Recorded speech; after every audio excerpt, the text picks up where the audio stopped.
সম্প্ৰীতি অনুষ্ঠান মানে সম্প্ৰীতিৰ অৰ্থটোৱে হ'ল গোটেই সমাজখনক জড়িত কৰা। গতিকে চৰকাৰে খুব এটা ভাল পদক্ষেপ লৈছে যে স্কুলখন কাৰো ব্যক্তিগত নহয়। যে এতিয়া আমি প্ৰায় দেখি আছোঁ এই অঞ্চলত এনৰলমেণ্টবিলাক কমি গৈ আছে। সেই অভিভাৱকবিলাক ব্যক্তিমুখী বিদ্যালয়লৈ গতি কৰি আছে। গতিকে এই যিটো ৰোধৰ এটা প্ৰক্ৰিয়া বুলি আমি এটা ক'ম, এইটো হ'ল সম্প্ৰীতি ভোজনৰ জৰিয়তে যাতে আমি সমাজখনক জড়িত কৰিব পাৰি, গাৰ্জেনখনক জড়িত কৰি বা বিশিষ্ট ব্যক্তিসকলক জড়িত কৰি আমি বিদ্যালয়খনৰ যাতে এনৰলমেণ্টটো বঢ়াব পাৰি, এই সম্প্ৰীতি ভোজনৰ মূল উদ্দেশ্য এইটোৱে। স্বাস্থ্য আৰু শিক্ষা দুয়োটাই ওতঃপ্ৰোত সম্বন্ধ আছে। যদি ধৰক স্বাস্থ্যটো আমাৰ অটুট নাথাকে, শিক্ষাটো আমি কেনেকৈ পাম? গতিকে সমাজখন জড়িত কৰি কেনেকৈ আমি খুব হাইজেনিক খাদ্য খাব পাৰোঁ, খুব উৎকৃষ্টমানৰ খাদ্য খাব পাৰোঁ। আজিকালি খাদ্যবিলাকেতো চব মানে মছলাযুক্ত হৈছে, বেছিভাগে ফাষ্টফুডলৈ ধাউতি মেলিছে। গতিকে আমি ইয়াত সমূহীয়াভাৱে সেই বস্তুটো এই আগৰ দিনৰ যিটো প্ৰক্ৰিয়া, যে আমি একদম নৰ্মেল খাদ্য খাই কেনেদৰে সুস্বাস্থ্যৱান হ'ব পাৰোঁ, এইবিলাকেই ইয়াৰ মূল উদ্দেশ্য।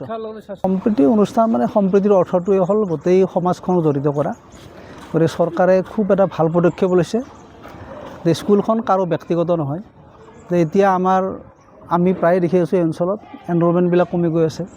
সেই অভিভাৱকবিলাক ব্যক্তিমুখী বিদ্যালয়লৈ গতি কৰি আছে। গতিকে এই যিটো ৰোধৰ এটা প্ৰক্ৰিয়া বুলি আমি এটা ক'ম, এইটো হ'ল সম্প্ৰীতি ভোজনৰ জৰিয়তে যাতে আমি সমাজখনক জড়িত কৰিব পাৰি, গাৰ্জেনখনক জড়িত কৰি বা বিশিষ্ট ব্যক্তিসকলক জড়িত কৰি আমি বিদ্যালয়খনৰ যাতে এনৰলমেণ্টটো বঢ়াব পাৰি, এই সম্প্ৰীতি ভোজনৰ মূল উদ্দেশ্য এইটোৱে। স্বাস্থ্য আৰু শিক্ষা দুয়োটাই ওতঃপ্ৰোত সম্বন্ধ আছে। যদি ধৰক স্বাস্থ্যটো আমাৰ অটুট নাথাকে, শিক্ষাটো আমি কেনেকৈ পাম? গতিকে সমাজখন জড়িত কৰি কেনেকৈ আমি খুব হাইজেনিক খাদ্য খাব পাৰোঁ, খুব উৎকৃষ্টমানৰ খাদ্য খাব পাৰোঁ। আজিকালি খাদ্যবিলাকেতো চব মানে মছলাযুক্ত হৈছে, বেছিভাগে ফাষ্টফুডলৈ ধাউতি মেলিছে। গতিকে আমি ইয়াত সমূহীয়াভাৱে সেই বস্তুটো এই আগৰ দিনৰ যিটো প্ৰক্ৰিয়া, যে আমি একদম নৰ্মেল খাদ্য খাই কেনেদৰে সুস্বাস্থ্যৱান হ'ব পাৰোঁ, এইবিলাকেই ইয়াৰ মূল উদ্দেশ্য। যিকোনো খবৰৰ বাবে যোগাযোগ কৰক আমাৰ এই নম্বৰত 9181 307 221।